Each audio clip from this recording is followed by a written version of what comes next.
Hey, Tara and Keke, I appreciate you both being here today. And I appreciate everybody also being with us today. These uncomfortable conversations, they're hard to have, but they're really important to have. We want to truly better our craft beer industry the way we want to. It's reported that 90% of women in the service industry have experienced some form of sexual harassment. While the craft beer industry is dominated by white males like me, that doesn't mean we can't create tap rooms and companies where everyone is treated with respect. Moreover, it shouldn't be stated that sexual harassment doesn't just happen to women. It can happen to anyone. It's unfortunate like that terrible experiences like we're going to talk about today have to be the tipping point for conversations like this. We should have been having them all along. In the wake of hearing the verdict from the George Floyd tragedy, it's unfortunate that incidents like this, they fuel greater conversations on diversity, equity, and inclusion. And I'm truly sorry that these terrible experiences have been the forces that fuel greater attention and action in craft beer. I appreciate you both being here today and brave enough to let your voices be heard. And I would love at this point in time for you both to introduce yourselves, tell everybody about who you are. Go ahead, Keke. Okay. Hi, my name is Keke Gibb. I was the microbiologist at Boulevard Brewing Company for about 2 years. A couple months ago, I wrote. Sorry, Sorry, there's some feedback. there's some feedback. I wrote an anonymous post on Reddit describing what I went through when I found out I was pregnant at that company. It went viral a lot quicker than I thought it would, and then eventually I came public. The consequences of that have been really interesting. I think so far 3 executives have been forced to resign, and I believe 3 or 4 other employees were fired as well, and they've had to hire outside independent HR. I don't work in that lab anymore. I work in a different lab, but I have a lot of experience in the brew industry before that, including being a brewer and working in homebrew things as well. And Keke, I really appreciate you being here today and being brave enough to let your voice be a leader for helping this change, make our industry even better. Now, Tara, you've been on quite a few panels, but I'd love for you to still introduce yourself today. Sure. I'm Tara Nurin. I'm the beer and spirits contributor to Forbes, and I'm the author of a book about the history of women in beer called A Woman's Places in the Brewhouse. I do specialize in coverage of women in beer. I do not profess in any way to be an expert on sexual harassment or violence or discrimination in the workplace, but I have had the privilege to speak to women like Keke who have been victimized by these problems, and I'm here to try to help put the problem into some perspective and give sort of a broader context for it if necessary, and then with the two of you and maybe with some questions or suggestions from our viewers, come up with some solutions too. Well, Tara, always appreciate having you, and I really enjoy your unique perspective. I mean, I think you more than almost anyone have done so many studies on the women's role and what women do and how they've improved the craft beer industry over time. So, one, I know I'm looking forward to your book, but two, I'm looking forward to your insight from today. And you were part of a panel about a month ago. It was about the panel with witches and craft beer and those myths we dispelled. And women and other parties have been treated unfairly in our industry for hundreds of years. My question is, why haven't we improved? Why are we having this conversation right now? And why do we continue to tolerate sexism and sexual harassment? And why is this still a problem in craft beer? I'd love to just start really general and hear both of your thoughts on why this is a problem we still feel the need, and we do need to talk about right now. Usually my first answer when this subject comes up as to why is it still such a problem is there are very few women who feel comfortable enough to come forward and talk about what's happened to them. Keke is one of a very, very few women. Obviously, brewing is still very male dominated, and studies have shown that there is far greater tolerance, far greater incidences of sexual harassment in male-dominated industries. And the primary reason I believe most women don't come forward to talk about it, even to their, within their own breweries, within their own companies, even to their own HR departments, is the fear of retaliation. You know, well, first of all, they might not get believed. Second of all, if they're speaking to somebody who has a higher position than they do, they might be the ones to get laid off, or, you know, be asked to make accommodations. The person, as in the case of Boulevard, the people who were accused of being the worst perpetrators were very high-ranking people in the company, people who've been there for decades. Excuse me, I'm sitting outside and my allergies are really hurting my eyes. And no one wants to be thought of as that girl, you know, that girl who files a lawsuit, that girl who complains, you know, let's say she leaves the problematic brewery. You know, it's a small industry, especially within markets. So if she leaves brewery A because of problems, it's pretty, and has made her situation public, it's pretty likely everybody else in the market will have heard about it, and that woman tends to be very afraid of getting black. I don't know if it's okay to say blackballed anymore. Probably not. Sorry. You know, having trouble getting hired elsewhere. And Tara, in all of your research, have you found any situations where the industry, craft beer industry, has tried to make improvements on the treatment of women over the past, you know, several centuries? Yeah. Honestly, the trajectory of women in beer until about 1976 has gotten worse, not better, over time. I think now, with people starting to talk about it publicly for the very first time, I feel, with people like Keke coming out, with panels like this, with some journalists scattered here and there writing about the situation, it is coming to light. And I think that will allow the industry to improve itself. There are a couple positive things happening here and there. I think off the top of my head, of Stone, for instance, the women of Stone have come together and put together the Stone Brewing Network. Is that what it's called? Anyway, they got together and talk about all sorts of issues that impact women in the workplace. Men are welcome, and a lot of it is networking, but by creating solidarity within companies between the women, I think that will strengthen people's voices who are facing problems. Let's say, you know, lots of big breweries had this group, and some of those breweries were problematic. If the women get together and talk, they might feel, you know, bring about the courage to come forward as a group, which is obviously far less scary than doing it as an individual. Absolutely. And Keke, from your position, I'd love to hear your thoughts on how this continues to exist. Well, I think the problem is actually twofold, and sort of a problem with the whole industry, not just women. One of the things that I feel, or I felt personally, and I think a lot of people in the brewing industry feel, that they are very progressive. We are a very progressive group. We are young. We are hip. We are doing interesting things. And I think the idea that you're progressive can kind of create a blind spot. Because I'm sure there's lots of people that are listening right now. They're like, well, I'm not sexist and I haven't harassed anyone and this isn't a problem I have. And sometimes it takes taking a moment and saying, I may feel progressive, but maybe the environment I've created isn't. And then the other side too is, you're mentioning, Tara, how small the industry is.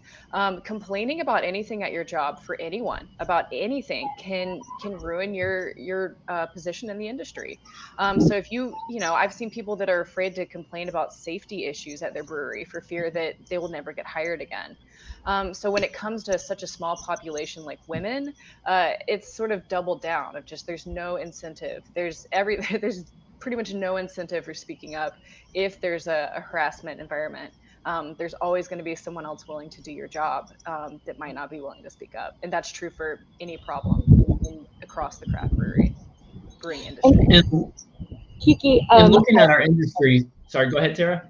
Oh, I was just gonna say, Keke, what you're saying about it being a progressive industry and that we have a blind spot, I think is so spot on.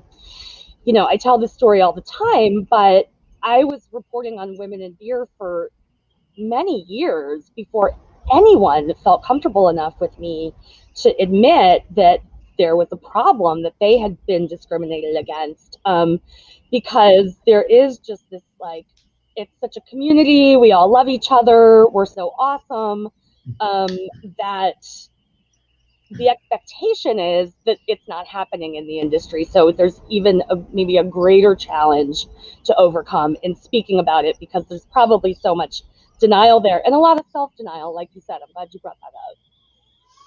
And the statement that craft beer is such a great community, or all about community, it's one of my favorite things to say, and it's one of my absolute least favorite things to say at the exact same time, because with so much conversation about ways to make our industry more inclusive, more diverse, more equitable, so many times you go into a brewery and you unfortunately see everybody who looks just like me. And I don't believe we're taking the effort and doing the work we need to make our industry a place that's truly representative of the community that surrounds where our breweries lie. And I think that's something we really need to improve upon. And, you know, Keke, you had mentioned that so much focus is on the brewing side of the industry earlier. And, you know, brewing the next cool hazy IPA, your double dry hop sours, focus on all of that stuff is what's important. We don't see a lot of time where breweries are taking the time to have a couple hours session on learning ways to cope with things. You don't see, HR taking the lead and having seminars on sexual harassment or ways you can, help customers who are in difficult situations. You don't see training on things like this. Lots of breweries, they don't have dedicated HR departments. Do you believe this is a big part of the problem? Yes and no. I think most craft breweries are very, very small. They can't, you generally have a cellar person, a brewer, and an owner, right? And they're all doing multiple jobs. And so you have people that start brewing that maybe don't have management experience at all, and they just had a passion for beer. And then you have, again, those small relationships and things like that. And so even if you had an HR, I think a lot of times you have a management structure, or frankly, a manager and owner that wouldn't even know how to react to that, because they just don't have that experience. And when you have these tiny breweries that are built on passion, not necessarily built on personal interactions to a certain extent. And at Boulevard, from what I have heard and read, the HR person was considered to be part of the problem, and she left. I don't know what your feeling is on that, or not that you need to comment on it, but the systems that are put in place sometimes don't work. Well, and I think the common piece of advice you're given is HR is not there for you. HR is there to protect the company. They're not there to protect you. And over and over again, if I've learned a lot about workplace law and like what actually is illegal and not legal. And to a certain extent, as long as HR can prove that they tried to address the issue, that's all they have to do. So I don't think adding HR to every single brewery would fix it, because they're there to protect the company. They're not there to improve worker environments necessarily. And Keke, from your experience, what would you have liked to have available to you? Because obviously you believe that HR wasn't necessarily on your side. What resources would have been valuable to you to make you feel respected and that they wanted to make a change and they cared about you? I thought about that a lot, of like what, obviously over and over again, what could have happened, or what could have happened differently. And I think the attitude of the people in charge was such that nothing could have made it better, because my boss was told to stop being a jerk, to told like she has to have maternity leave and things like that, and it didn't change his personal attitude. But I also think there was a lot of disdain from the upper people, like from HR and from a lot of the executives, of that attitude of, you're lucky to be here, which is the thing we're talking about, why people don't report issues all over the industry. So I think if the upper crust has the idea of like, you owe us, like you're lucky to even have this job, it doesn't matter what you bring to HR. They don't care. They don't care about you.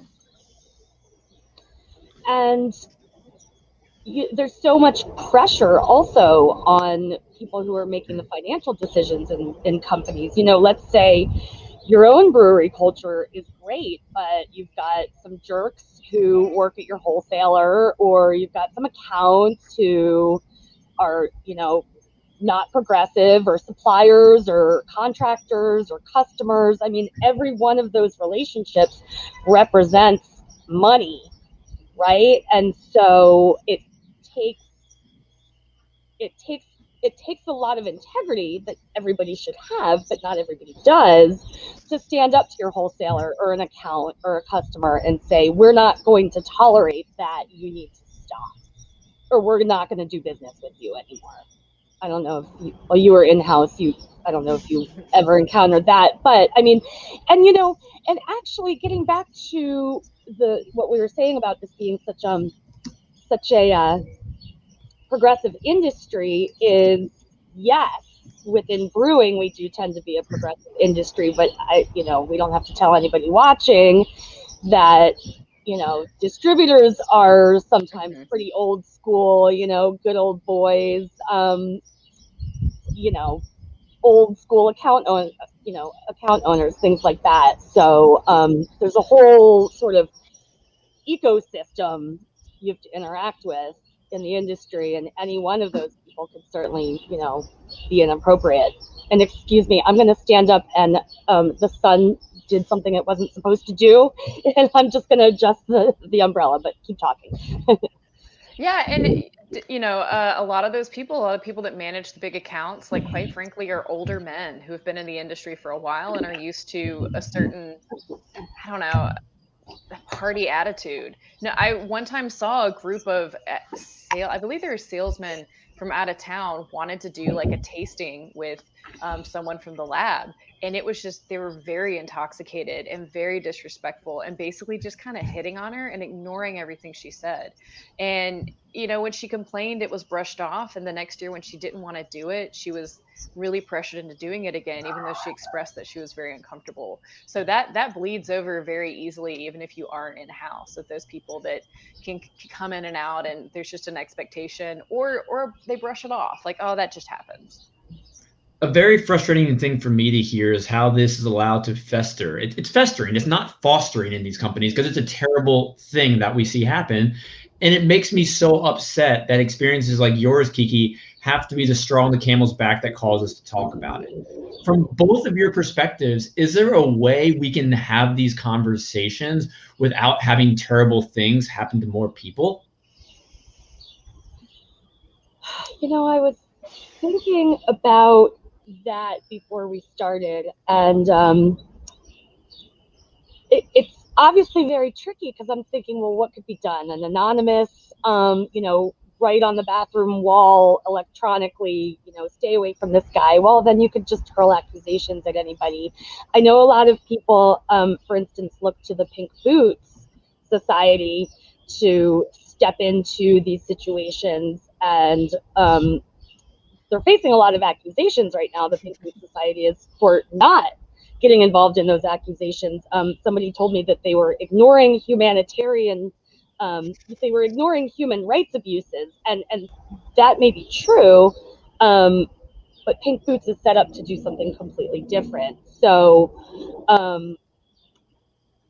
maybe I'm answering the question too indirectly. I'm saying what isn't being done and maybe inappropriate to be done, but just because there's a women in beer organization doesn't mean that they need to take responsibility for taking care of every single issue that women in brewing face. So maybe there could be some other sort of ad hoc organization to maybe have some lawyers on it working pro bono or something, to maybe send some letters on women's behalf. I don't know. Keke, what do you think? Well, I mean, one problem that comes with, tokenization in an industry like this is that, I mean, I wrote my post. Everyone knew who I was. Everyone knew who the microbiologist at Boulevard was, the pregnant microbiologist at Boulevard. Everyone knows there were two women in production at Boulevard. It was one of the two of us. And so when you have so few people, the idea of an anonymous system is almost laughable. I do think, because, you said, Andrew, that you didn't like the community phrase, but I do think to a certain extent the community can hold companies responsible. A lot of times it means pushing through that dream job, again, that idea that, this is the best job I could ever have. But I do think the community does an okay job holding people responsible. But otherwise, I think nothing's really going to change until people proactively, and like people in the industry proactively want to change it and create their own environment to do that, even if it's not comfortable or not as fun, or if you have to fire someone you really like, which I think happens too. I do And think. Keke, No, go ahead, Tara. Oh, I was going to say, I do think that, speaking of George Floyd and the verdict coming in, some of the really positive developments that have happened in the years since his death are that the conversations around diversity and inclusion are happening, and some breweries are spending money to bring people in to do trainings and such.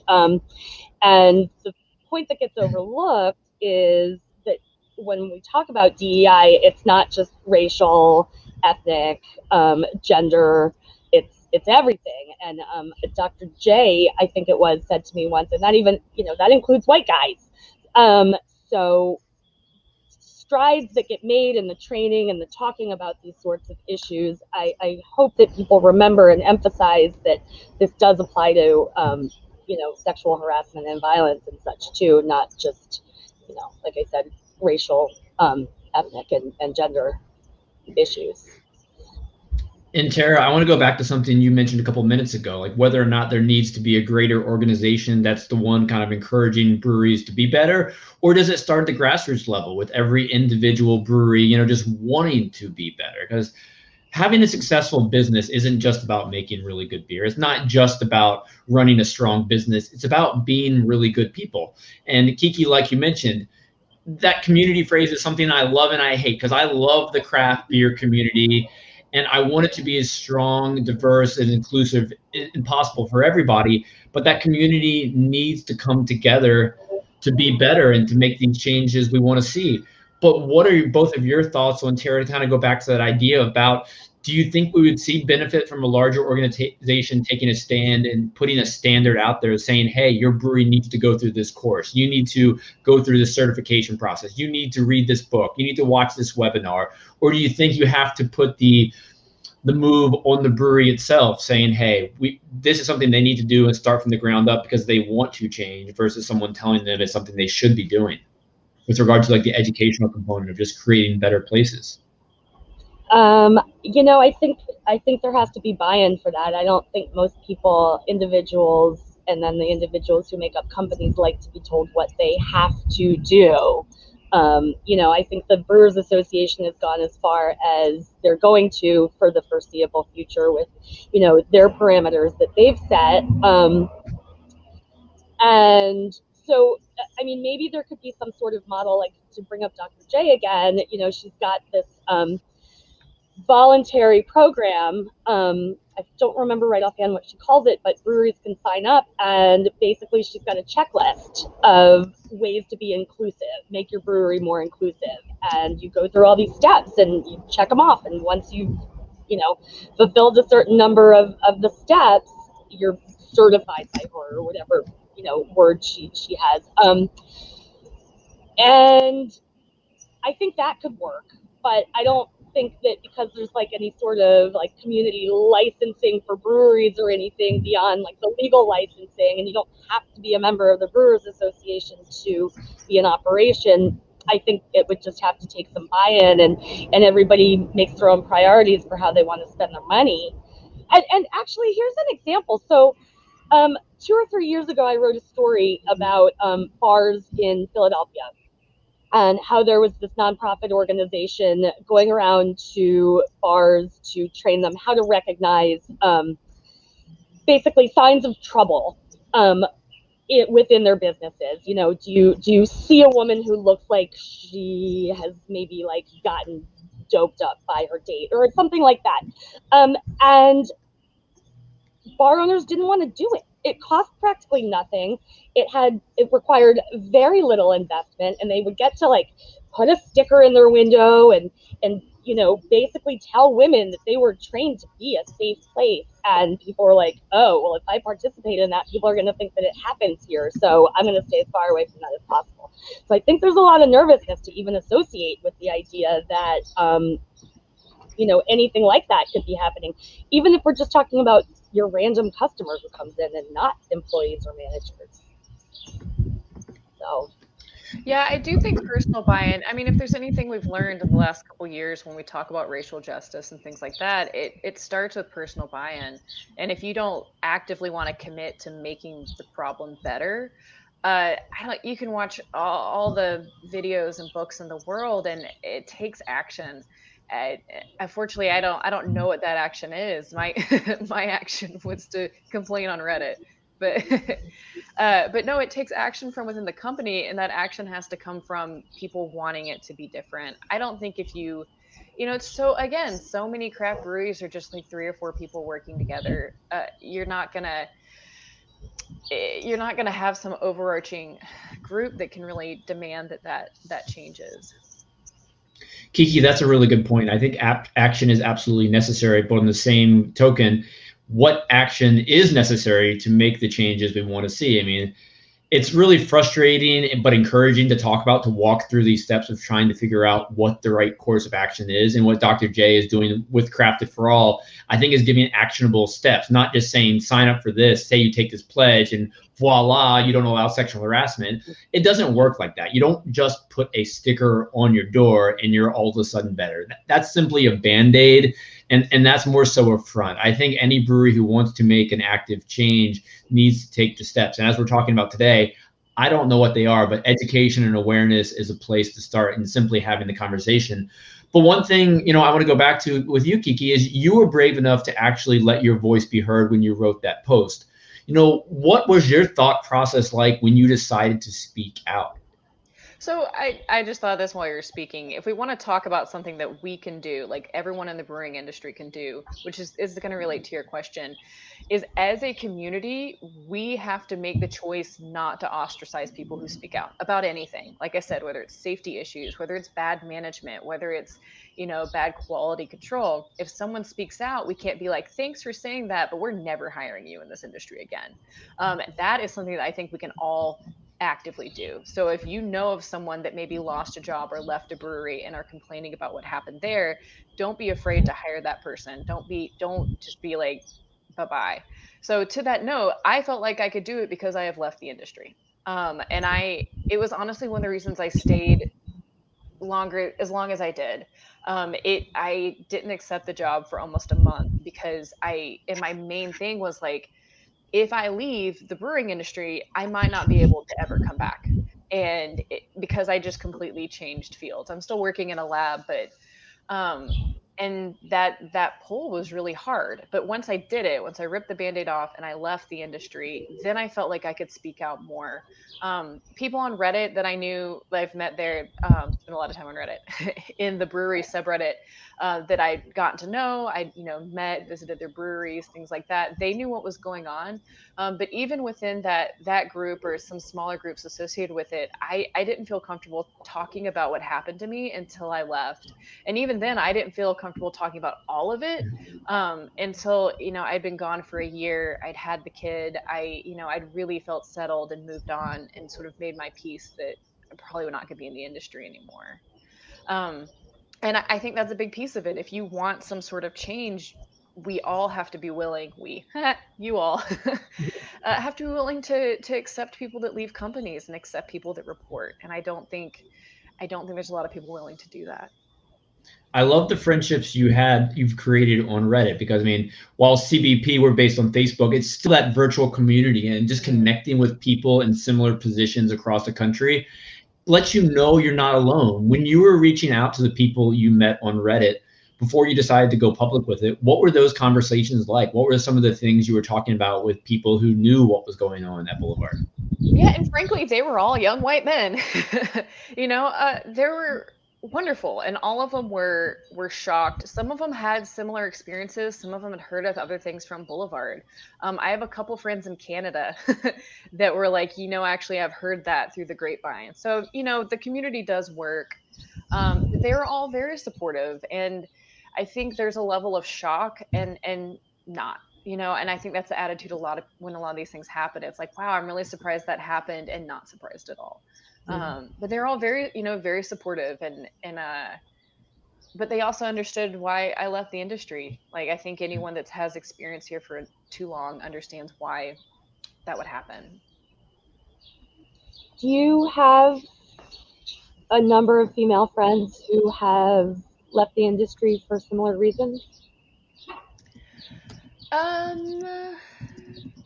Not necessarily. I I know a lot of people that have just left the brewing industry for different reasons. I've joked that we're gonna start a PTSD, a craft brewing PTSD club.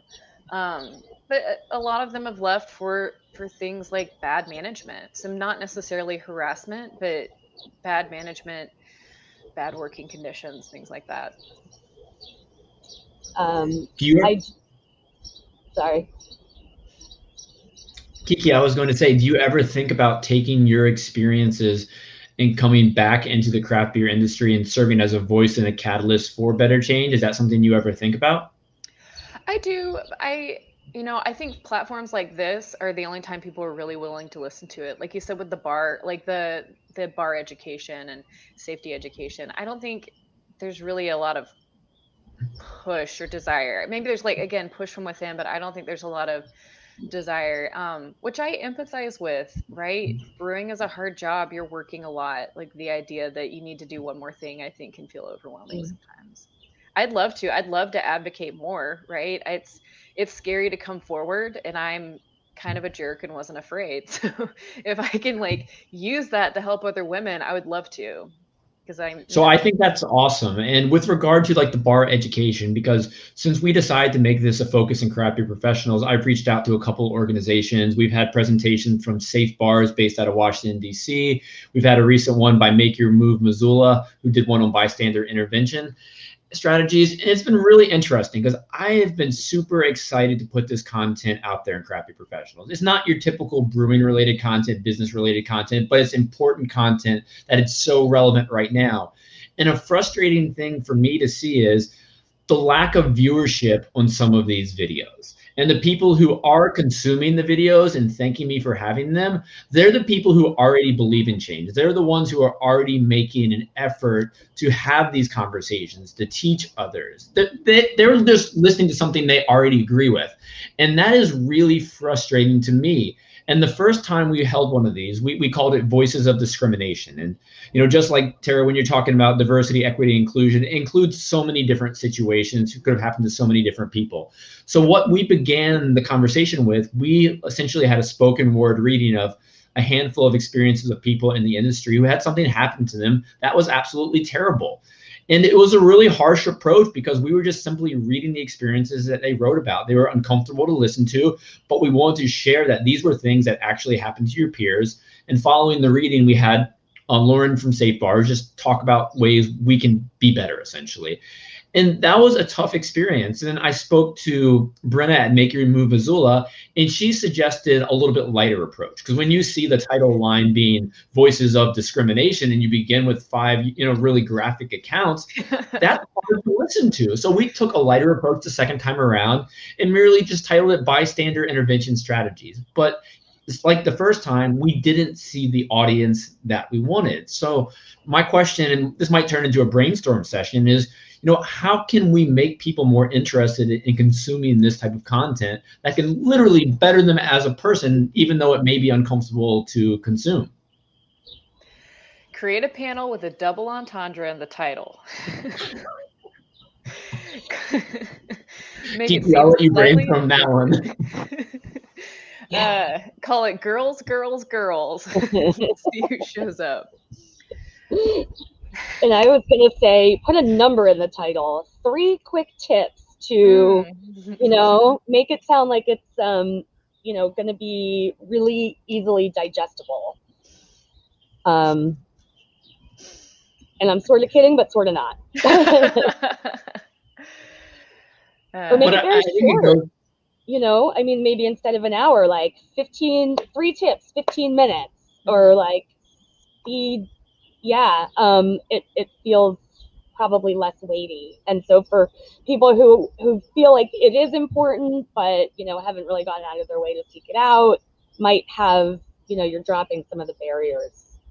that could keep them from engaging. And maybe do the opposite, like look for success stories. Like, people may look at like, oh, that's too expensive to, I don't know, be inclusive. Look for breweries that have done it right, breweries that, give family leave. Again, my friend that's a brewer in Canada, they just got certified for paying a living wage. And it's Canada, they're wonderful. But, he just made sure his brewery was certified for paying a living wage. And I think maybe highlighting breweries that give family leave, highlighting breweries that make sure the work life balance is there, right? You're not a brewer working 80 hours a week by yourself. Highlighting the good ones and showing how they're successful and praising them, I think would also work as well. Just like, this is possible. You don't have to be, scraping the bottom of the barrel to get by. No, that's a great idea, Keke. And to kind of go back to some strategies that business can do, I interact with a lot of breweries, and one thing I've learned is, the management, the owners, they typically, unfortunately, don't ask the staff about their experience working at the brewery. They don't say, "Hey, Keke, what was it like doing this?" Or Tara, "What was it like, for your first 3 months working at our company?" There's not a lot of conversation checking in on people. I know the past year of COVID and living the life we live in, these check-ins are really important. So, I would definitely recommend that breweries simply ask your employees or do some sort of anonymous feedback where you can provide, information on your experience working at a company, just to see if maybe you'll learn something that, you don't feel that you can share to better the company. Sorry, I don't know if, did you just ask one of us? I was looking at something else, so I don't want to interrupt, but okay. I was reading something which I want to bring up, so I wasn't looking at you guys, so where'd it go? So Kate Burnett wrote, I don't want to call it a hit list, but wrote an article for Craft Beer and Brewing. It's behind a paywall, but she called it The Basics of Anti-Harassment for Small Breweries. And I'll just read the advice. I won't get into like her explanation, but one is employ a diverse staff, because, the more you have a diverse staff and not just old school dudes, might tolerate it less. Have a comprehensive written policy, a handbook that everybody actually reads and engages with. Make sure to communicate those policies. So she writes, having a dusty handbook no one reads isn't enough. Ask employees to sign a document stating they understand it. You could probably have little trainings and engage with that, and it doesn't have to be super serious. I don't know, you could do like role playing maybe in employee meetings of how to navigate these situations well, to Keke's point. Implement a reporting structure. So policies should specify exactly to whom employees should bring harassment and discrimination complaints to. We already talked about that's not always a fail-safe, but at least there should be somebody who's responsible for hearing those. And consider anonymous reporting services. And there's some services, like one she mentions, allvoices.co, which a company can pay for, and then it allows employees to make anonymous complaints if you feel like they might not want to come forward and identify themselves. At least if you're the company hiring this service, you'll know what the complaints are. You might not be able to pursue remedies because you might not know who's complaining, but at least you'll know what the problems are. So that was her quick hit list of things that breweries can do.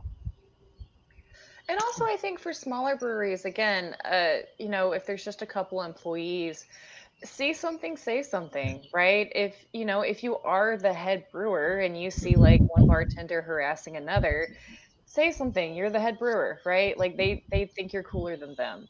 And once one person speaks up and one person advocates for stopping the harassment, usually that's all it takes, is really just one person being like, "Hey, bro, don't do that."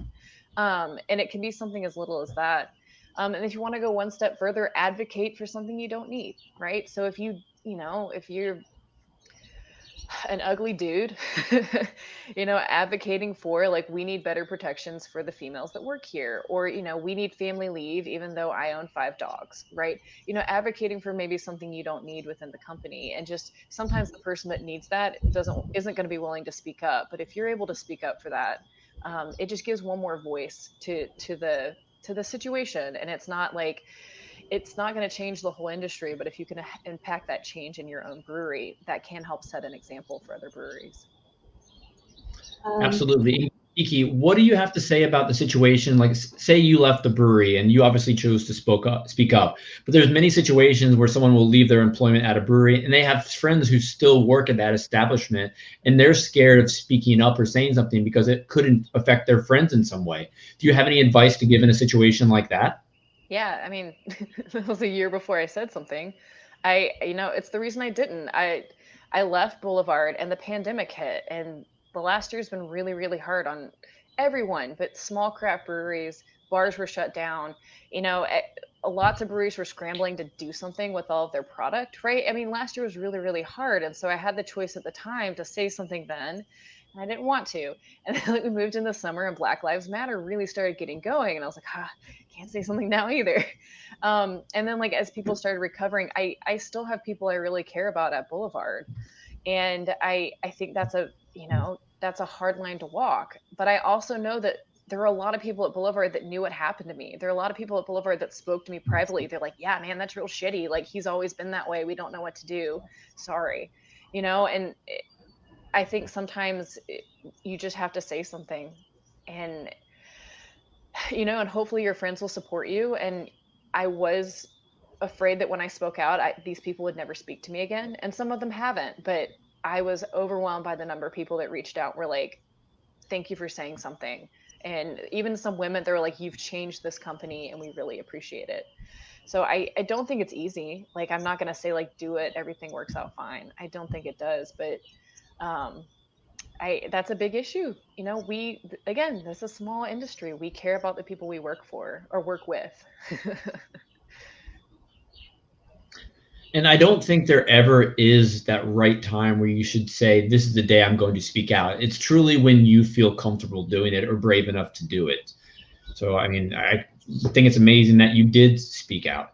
Now, one question I want to ask, and I'd love to hear both of your feedback on that. With regard to Boulevard, I have no affiliation at all with Boulevard. Besides, I've enjoyed the beers for quite some time, and leading up to this, leading up to this incident, I have in my closet, I have a collection of 5 of their love childs. It's a series of the sour beers that you would make that I loved, and I was saving for the right moment to drink them all. And at this point in time, I haven't cracked one yet.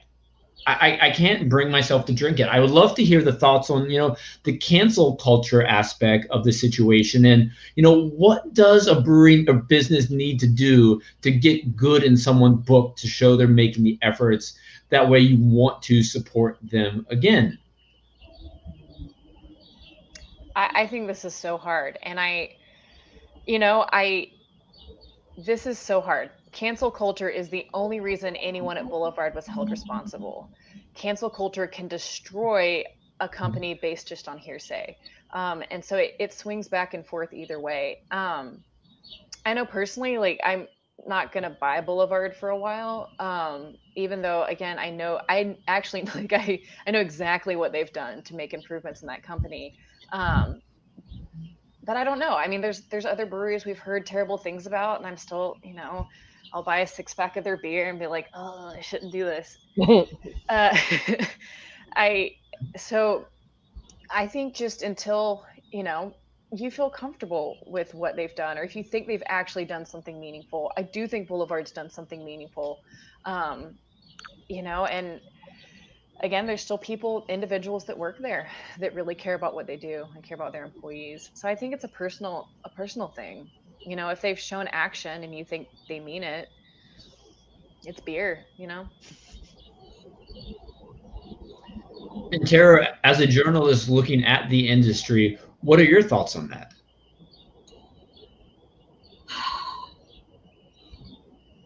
Yeah, I've thought about this a lot because of the Boulevard situation. I read a lot of the Reddit. It was like my first time on Reddit, probably. And a lot of people were at first saying, oh, I'm boycotting Boulevard. I'm not going to buy it anymore. And Keke, some of your former coworkers who were, sort of the voice of the employees who were still there were like, okay, we get it, but we still work there. We still have a lot of pride in our product. I don't know that anybody necessarily said we still need to draw a paycheck, but it is really tough because you want to show the people making the poor decisions that you don't support them, but at the same time, right, like a lot of good people are still there. I can't really answer that as a journalist, and I can't even, to be honest, answer it as a person. It feels very case by case, like both of you have said. I have a Boulevard pint glass, for instance. I have a Founder's pint glass, for instance. And whenever I look at them, I'm like, I should probably either get rid of those or put them in the basement. But like, they have sentimental value to me, right? From the before times. And so, I don't go out of my way to spend money on either of those products personally, but say Boulevard in a year, if I felt like some changes were really made and there were genuine changes of heart and progress and constructive contributions to the community, I would then probably feel comfortable coming back. And I think, go ahead. I'll be honest, there's no replacement for Tank 7, so I don't know what I'm going to do when I finally run out of what's in my basement. I think what I was going to say is, to some extent, talking about the positive strides that you as a company that's been canceled are making. Obviously, a lot of people will criticize you for being performative, not really doing anything to improve. But it's a bit of a different situation. But the other day, I saw an Instagram post from a brewery I wasn't familiar with, and it was this long paragraph about how they had kicked a customer out. You know what I'm talking about? Maybe you even posted it.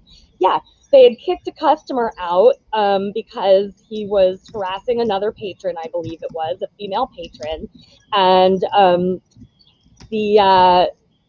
the management had trained the employees to recognize such behavior like we were talking about before. And the person writing the post said, we really want to applaud Jake, or I think his name was Jake, our bartender. He really took to heart the training we had provided. He recognized that this female patron used the safety word that we posted in the female bathrooms, and he took action. We won't tolerate this sort of behavior. And so by doing that, they really promoted the various things that they were doing and looked good by calling out the employee who had done a good job. And, it's different because they hadn't been canceled first, but if I'm in that market, and I'm going to look and see what brewery it was and probably try to go there to support them, to show like I appreciate the efforts they're making on my behalf as a woman. No, absolutely. And Tara, Keke, the story at Boulevard is something that appears obviously in Tara and I's news feeds. But for the rest of the world, is this something that people are paying attention to? I had a conversation with a company out of the Kansas City area the other day, and they have Boulevard as a client for a service they provide. And I asked a question, what was that relationship like? And to them, it was just a blip. It happened one day. They didn't think about it next. So because we are invested in this industry, is it seeming like it's greater news to us versus the general public? And should this be news that the general public sees and gets upset about? Yeah, I agree about it being a blip. And I think that's been the news cycle over and over again. I know a lot of people that cared outside the industry that cared. But I do know a lot more people within the industry cared. And I think part of it is Boulevard sort of being one of the grandfathers of the craft brew industry. I think of who they were mattered. I do think some people, I've heard from bars down in Florida saying they aren't going to serve Boulevard anymore, which I thought was really interesting. But I think the general public cares. I think the craft brew um, uh, demographic skews progressive. Um, but I do think, cancel culture is exhausting just as much as it is effective. And so I do think there's a lot of burnout. Like, you're surprised it happened, you're also not surprised it happened, and then something else happens. Um, so I do think people care, and I heard from the inside that people like wanted to cancel accounts and things like that, but you know, there's a lot going on. I mean, it's tough. You want to hope all these companies who have these unfortunate incidents, you hope it's the inspiration to be better. I mean, that's all I can say. You made comments that Boulevard has taken steps, and it sounds like you're pleased with some of the steps that are taken. So hopefully, other breweries see situations by industry leaders like this and are proactive versus waiting for it to happen in their tap room. And I was trying to find the incident that Terry, you mentioned the other day when the brewery, kicked out the customer who was doing something inappropriate. And that's a fantastic example of a brewery just doing something little that actually makes a difference and makes their brewery a safer place. I think that's really important. And I'm sorry to that brewery that I can't find your name while we're having this conversation, but that's absolutely amazing. You're right. It was red something. Yeah.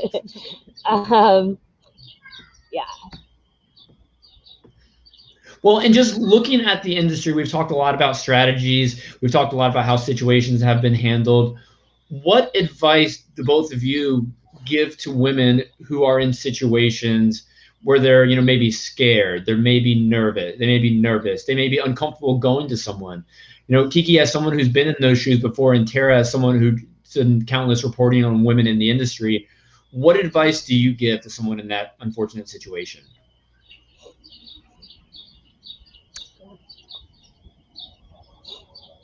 I mean, so while I was at Boulevard, I was basically the straw that broke the camel's back to get the man that was sexually harassing bartenders fired.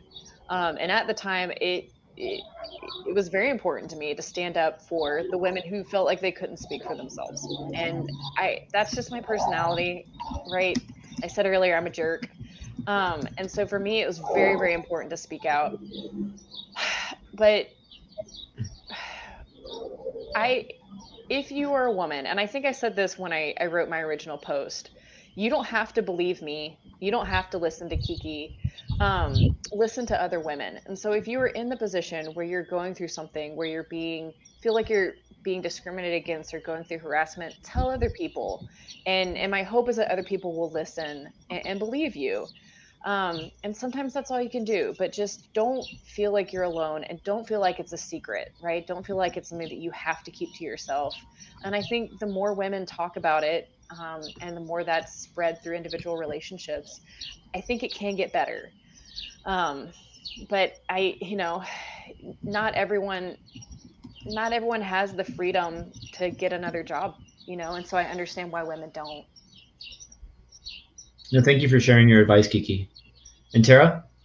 Yeah, to add to what you're saying, Keke, I would suggest, if you can, find somebody you trust with authority in the brewery, tell them what happened, and see if they're willing to sort of be an advocate for you in some way, or at least be on your side in some way. I don't think that Natalie will mind me telling her story, because she's told me and I've publicized it, but she went and reported her incident to the powers that be, and they didn't do anything about it, the board of the brewery, until the head brewer, she reported it to her supervisor. He didn't do anything. She went to the board. They didn't know what to do.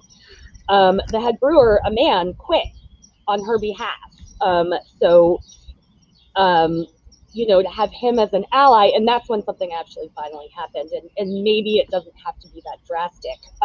So find somebody you trust who is respected and with authority in the brewery if possible. And if at all possible, don't wait too long to report it, both at work and to the authorities, because there are statutes of limitations. And even when you're just talking about the EEOC, there are also statutes of limitations that can run out. And, you know, I completely understand like so many justifications for not reporting, like we've been talking about. Oh, it wasn't that big a deal. Oh, I need the money.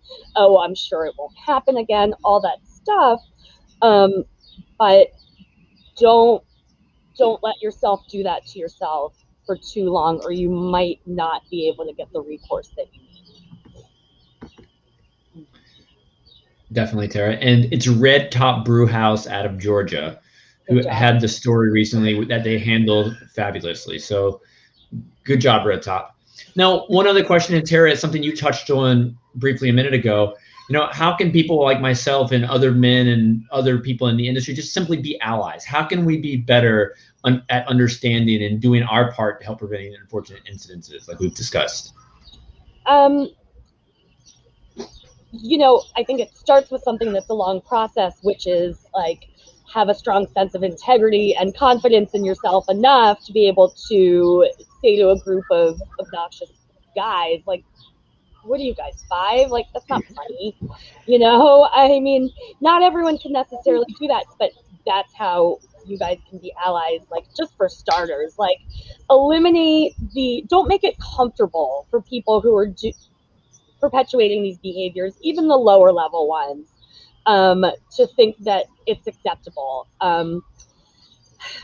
Honestly, I think that is the most important thing, but also, you know, maybe talk about it with other guy friends sometimes, you know, and believe other women, ask them sensitive questions. If you are friends with a woman who is struggling, you know, be an ally to her. If there's something that you can do, like if you are in that position of authority that I was talking about, see if there's some way you can actively support her with the company. I mean, that's a risk for sure. You don't know if you're gonna, you know, face retaliation, but I would think probably more often than not you wouldn't. And I think it's almost like the graffiti, anti-graffiti method of policing. You know, like make the graffiti stop, and hopefully you will prevent. I know it's controversial. I'm not taking a position on it, but if you're a law enforcement officer or a police department and you come down really hard on like the low level crimes with the idea that the higher level crimes aren't going to happen, you stop it sort of in its tracks before it becomes a big problem. I would say that's probably the easiest and most important thing any old guy can do, even if you're not necessarily in the position of authority. I mean, definitely believe women. So when I first posted the thing, so many people were like, "Well, let's hear this out and see what happens." And I think when the reporter, when the final like article came out in the Kansas City Star, they had 16 people talk to them about abuses that had happened in Boulevard. So believe women. If someone is brave enough to tell you that they're going through something hard, don't be like, "Ah, no way." It takes a certain amount of bravery to talk about it. And then my other piece of advice would be, like I said earlier, be proactive. So you might be sitting there being like, "Oh, my female employees know they can come to me. Like, it's no big deal. They know they can trust me." But maybe take that extra step to be like, "Hey, if you ever feel uncomfortable, tell me." And by being proactive and just letting them know like that you are available for that, I think could open the door to make them more comfortable, make female employees more comfortable to say something. And it's just a really easy step. They don't make the assumption that they know that. I think it really comes down to if we want a better craft beer industry, it starts with each and every one of us. We have to want to be better people, be better to others, be more respectful, be better listeners, and help build awareness of these important topics that can ultimately, you know, help our industry be that community we referenced earlier, but actually be that community.